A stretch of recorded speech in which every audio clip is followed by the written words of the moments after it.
Hello नमस्ते सबैजनामा तपाईहरुलाई मेरो च्यानलमा स्वागत छ। आउनुस कुरा गरौँ नेप्से सम्बन्धी। नेप्से घटेको छ हैन, आज शनिबारको दिन छ र म नेप्सेलाई अब के हुन सक्छ, कस्तो अवस्थामा किन्ने, यो बेला किन्ने हो कि होइन भन्ने जस्ता कुराहरू आजको यो भिडियोमा म चर्चा गर्नेछु। र तपाईहरुले देख्न सक्नुहुन्छ नेप्सेको टेक्निकल चार्ट छ र लगातार घटेको देखिन्छ यहाँबाट हैन, यो यसरी घटेको छ र मैले भन्नु पर्दाखेरि अहिले पनि बजार चाहिँ बुल रनमै छ हैन, बुलिश मार्केटै चलेको छ। यो लेभल भनेको साइडवेडको लेभलमा थियो, अलिकति यो यहाँबाट यसरी बजारले एउटा ट्रेन्डलाई चाहिँ पक्रेर माथि जाने अपेक्षा गरिएको थियो, तर केही समय चाहिँ बियरिश लाग्यो र त्यसपछि फेरि डाउन ट्रेन्ड सुरु भइराखेको छ। र डाउन ट्रेन्ड सुरु हुँदाखेरि बजारले चाहिँ लोअर लो चाहिँ अझै पनि बनाएको छैन, त्यो भएर आत्तिहाल्नुपर्ने स्थिति चाहिँ देखिँदैन। बजारले यो अप ट्रेन्डलाई माथि चाहिँ लान सक्ने सम्भावना चाहिँ थियो, तर विभिन्न कारणले गर्दाखेरि एउटा राजनीति अनि राजावादीहरूको आन्दोलनले गर्दाखेरि देशमा चाहिँ अस्थिरता हुन सक्ने अनुमानले लगानीकर्ताहरू पर्ख हेरतर्फ लागेको अथवा हैन यो अलिकति अब जाँदैन भन्ने जस्तो सेन्टिमेन्ट भएको कारणले गर्दाखेरि बजार घटेको र बजार घटे तापनि बजार अहिले पनि बुलिश लयमै छ। यो लेभलसम्म रहँदा जेलसम्म बजारलाई हामी बुलिश लेभलै मान्न सकिन्छ। यो लेभलभन्दा मुनि आयो भने हामी बजारलाई चाहिँ अलिकति नेगेटिभ तरिकाले पनि हेर्नुपर्ने जस्तो चाहिँ मलाई लाग्छ। यदि बजारले यो लेभलमा आयो भने, बजार यो लेभललाई ब्रेक गर्यो भने फेरि यसरी चाहिँ माथि गएर यसरी तल झर्न सक्ने अनुमान चाहिँ म गर्दछु। अहिले बजार चाहिँ आत्तिहाल्नुपर्ने स्थिति त छैन, बजार एउटा लेभलमै छ र यो बेलामा किन्ने हो। अब किन्ने भन्दैमा एकदमै पिकमा गएर चुच्चोमा गएर माथि पिकमा गएर यस्तो पिकमा गएर किन्नु चाहिँ हुँदैन। अब हामीले किन्ने भनेको बजार यदि यो बजार हामीले गरेको अनुमान जस्तै यदि यहाँबाट तल आयो र यो लेभलबाट माथि यसरी गयो र यहाँबाट तल आयो भने हामी चाहिँ यो लेभलमा निक्लिनुपर्छ, केही मात्रामा सेल गरेर निक्लिनुपर्छ। होइन बजारले यहाँबाट फेरि यसरी एउटा कन्फर्मेसन दियो भने यो लेभलमा चाहिँ हामी बाई गर्नुपर्छ भन्ने कुरा चाहिँ मलाई लागेको छ। यो लेभलमा यदि बजारले एउटा लोअर लो कन्फर्म गरेर त्यसपछि बजार चाहिँ अप ट्रेन्डमा गयो, यहाँ चाहिँ यसरी अप ट्रेन्डमा गयो भने हामी यो लेभलमा चाहिँ हामी बाई गर्न सकिन्छ। अहिलेको लेभलमा चाहिँ पिकहरूमा चाहिँ हामी बाई गर्न सकिँदैन। यो लेभलमा अब बेच्नको लागि पनि धेरै घटिसक्यो र अलिकति वेट चाहिँ गर्नुपर्छ जस्तो चाहिँ मलाई लाग्छ। तपाईहरुसँग भएका स्टकहरू, राम्रा स्टकहरू चाहिँ थप्न सक्नुहुन्छ हैन। यस्तो लेभलमा आउँदाखेरि हैन, यो लेभलमा आउँदाखेरि यो लेभल भनेको बाई लेभल हुन सक्छ, यो चाहिँ एउटा फेरि बाई लेभल हुन सक्छ हैन। तर मैले तपाईहरुलाई बाई यही लेभलमा बाई गर्नुस् भनेर त भन्दिन हैन। बजार हामीले सोचे भन्दा पनि धेरै तल नजान पनि सक्छ। अहिले भनेको 15 गतेसम्म चाहिँ यो मार्च भरि चाहिँ यो आन्दोलनका यस्ता हल्लाहरूले अलिकति नेगेटिभ असर गर्ने हुँदाखेरि बजार चाहिँ तलै रहन सक्ने, डाउन ट्रेन्डमा हुन सक्ने अनुमान चाहिँ गर्छु। र यदि बजारले यस्तो गरी यो तल्लो लेभलमा आएर यसरी यो लेभलबाट माथि जाने कन्फर्मेसन गर्यो, यहाँ चाहिँ एउटा बुलिश क्यान्डल यसरी बुलिश क्यान्डल बनायो भने, यो लेभलमा बुलिश क्यान्डल बनायो भने चाहिँ त्यतिखेर चाहिँ तपाईहरु यहाँ चाहिँ इन्ट्री हुन सक्नुहुन्छ र बजारले चाहिँ बाई सिग्नल पनि त्यही बेला दिन्छ जुन यो लेभलबाट, यो 2700 को लेभलबाट माथि जाने जस्तो भयो र बुलिश सिग्नल दियो, बाई सिग्नल आयो भने चाहिँ हामी त्यतिखेर चाहिँ बजारमा चाहिँ इन्ट्री हुनुपर्छ र पहिलाको हाईलाई चाहिँ ब्रेक गर्न सक्ने अनुमान पनि त्यतिखेर चाहिँ गर्न सकिन्छ। र अहिले बजार डाउन ट्रेन्डमा छ, यो एउटा घट्ने क्रममा छ र हामीले ओभरअलमा हेर्यो भने बजार बुलिसै छ। केही इन्डिकेटरहरू पनि लगाएर हेरौँ बजारमा, यो चार्टमा चाहिँ केही इन्डिकेटरहरू लगाएर हेरौँ। जस्तै म यहाँ बुलिङ्गर ब्यान्ड लगाउँछु। बुलिङ्गर ब्यान्ड लगाएर हेर्दाखेरि बुलिङ्गर ब्यान्डको लोअर ब्यान्डतर्फ चाहिँ क्यान्डलहरू बन्न गइरहेको छ हैन, टच त गरेको छैन तर मिडल ब्यान्डलाई चाहिँ क्रस गरेर तल लोअर ब्यान्डमा छुन आइराखेको छ। तर यो मिडल ब्यान्ड र लोअर ब्यान्ड अलिकति तलतिर झुकाव गरेको देखिन्छ, जसले बजार चाहिँ अझै अलिकति घट्ने हो कि भन्ने सङ्केत चाहिँ गरेको देखिन्छ। त्यस्तै अर्को इन्डिकेटर लगाउँ, म्याग्डी लगाएर हेर्दाखेरि म्याग्डीमा चाहिँ क्रस ओभर भएको छ र यहाँ चाहिँ सेल सिग्नल दिएको छ हैन। यो ठुलो क्यान्डलमा चाहिँ यहाँ यो कति गते भन्दाखेरि फागुन 25 गतेबाट यहाँ चाहिँ सेल सिग्नल देखाइसकेको छ म्याग्डीले। हिस्टोग्रामको क्यान्डलहरू पनि राता र ठुलो हुँदै गएको छ भनेपछि बजार चाहिँ डाउन ट्रेन्डमा छ। त्यस्तै अर्को भनेको सुपर ट्रेन्ड लगाउँ, सुपर ट्रेन्डमा पनि यहाँ बियरिस सिग्नल दिएको छ, यसले घट्दो क्रमलाई चाहिँ इन्डिकेट गरेको छ भन्ने कुरा यहाँबाट चाहिँ देखिएको छ, यहाँ रातो आएको छ। त्यस्तै अर्को इन्डिकेटर लगाएर हेरौँ, इचिमोको क्लाउड लगाएर हेर्दाखेरि क्लाउडको लोअर लेभलमा चाहिँ क्यान्डल बनेको छ। यो बेसभन्दा धेरै तल त नआउला हैन, केही हदसम्म थोरै तल आएर बजार सम्हालिन सक्ने सम्भावना चाहिँ हुन्छ र यो लेभलमा पनि यो क्लाउडभन्दा अलिकति तल्लो लेभलमा आएको देखिन्छ। यो लेभलमा पनि अलिकति आन्दोलनले अथवा राजनीतिक अस्थिरताले गर्दाखेरि यो लेभलसम्म चाहिँ आउन सक्ने अनुमान चाहिँ गर्न सकिन्छ। क्लाउडभन्दा मुनि चाहिँ आइदिन नि सक्छ र त्यस पश्चात चाहिँ बजारले यसरी अप ट्रेन्ड चाहिँ माथि जान सक्ने सम्भावना चाहिँ हुन सक्छ। जुन बेला कन्फर्मेसन यहाँ चाहिँ बाई बुलिस क्यान्डल बनाएको हुन्छ त्यतिखेर चाहिँ हामी बाई गर्न सकिन्छ।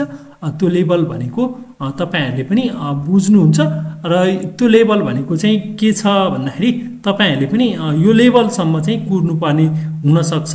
2600 को लेभलसम्म चाहिँ बजार आइहाल्यो भने पनि 2600 को लेभलसम्म आउन सक्छ र त्यस पश्चात चाहिँ बजार डिमान्ड जोनमा चाहिँ प्रवेश गरेको हुन्छ हैन। अहिले हेर्यो भने पनि यो लेभल पनि 2650 पनि एउटा सानो डिमान्ड लेभल भएको अवस्था हो भने हाम्रो तल्लो लेभल भनेको चाहिँ 2600 को डिमान्ड जोन छ। त्यो डिमान्ड जोनमा चाहिँ बजारले चाहिँ रियाक्ट गर्न सक्छ, धेरै लगानीकर्ताहरू आउन सक्ने सम्भावना पनि मैले देखेको छु।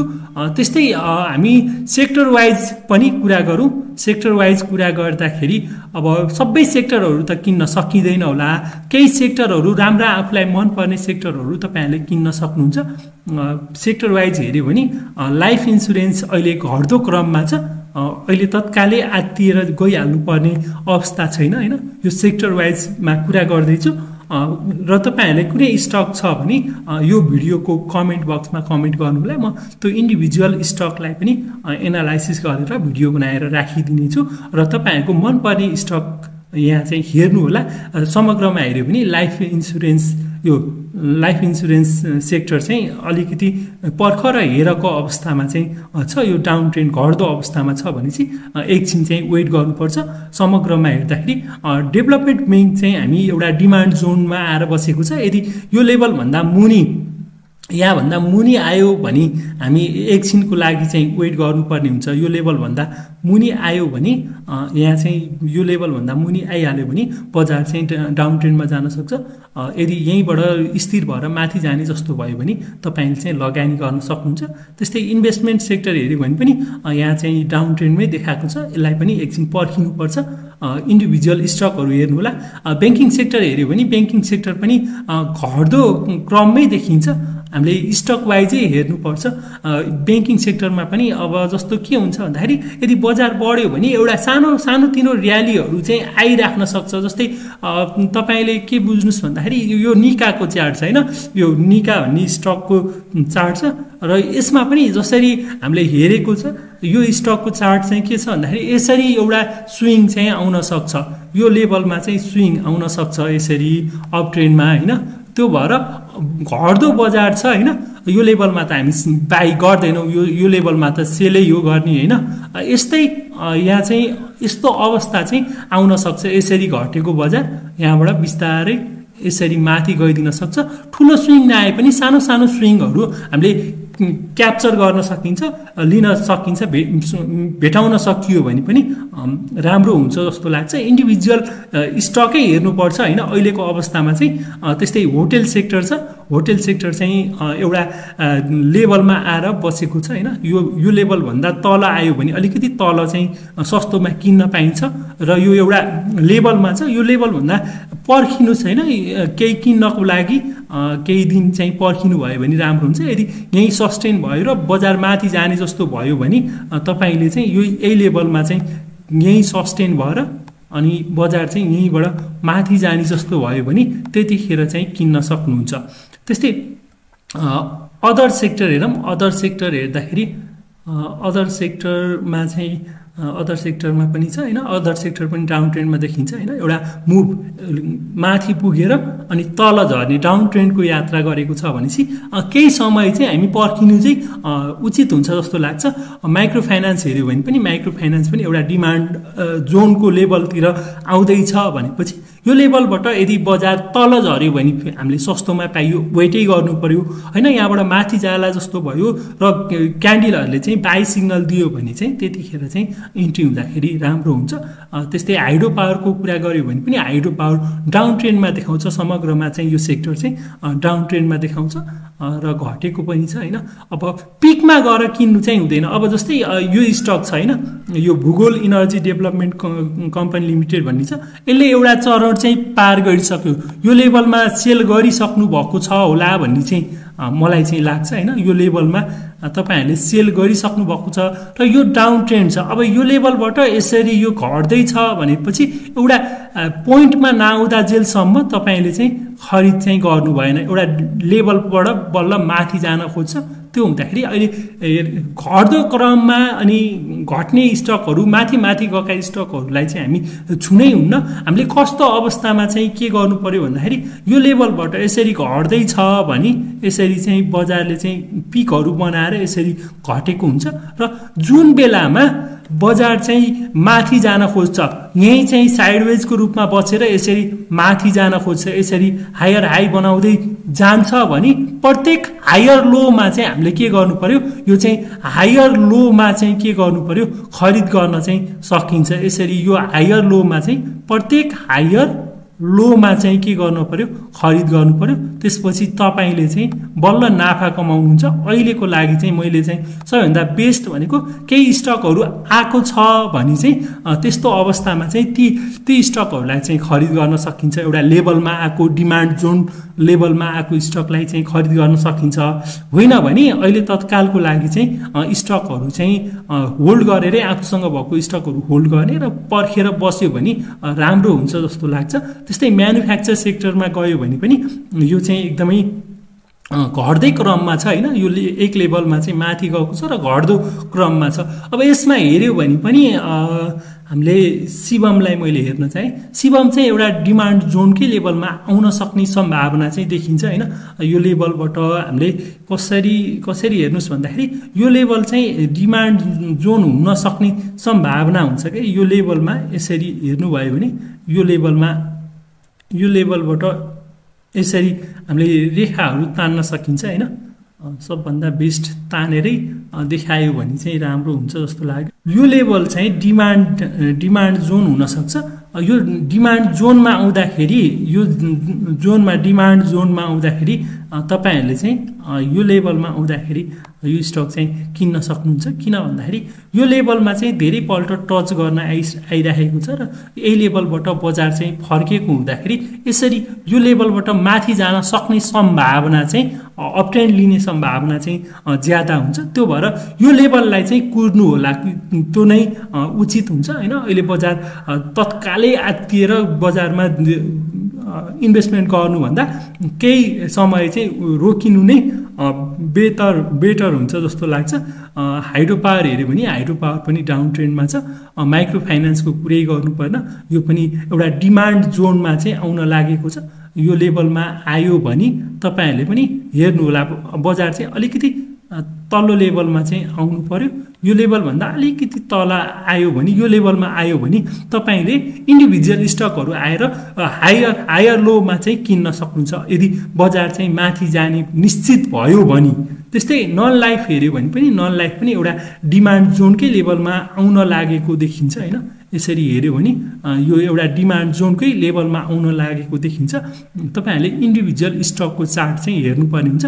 फाइनेन्स हेऱ्यो भने फाइनेन्स चाहिँ डाउन ट्रेन्डमा छ र यसको डिमान्ड जोन हेर्नुभयो भने पनि यो तल्लो लेभलमा चाहिँ यसरी यो लेभल चाहिँ आउन सक्छ।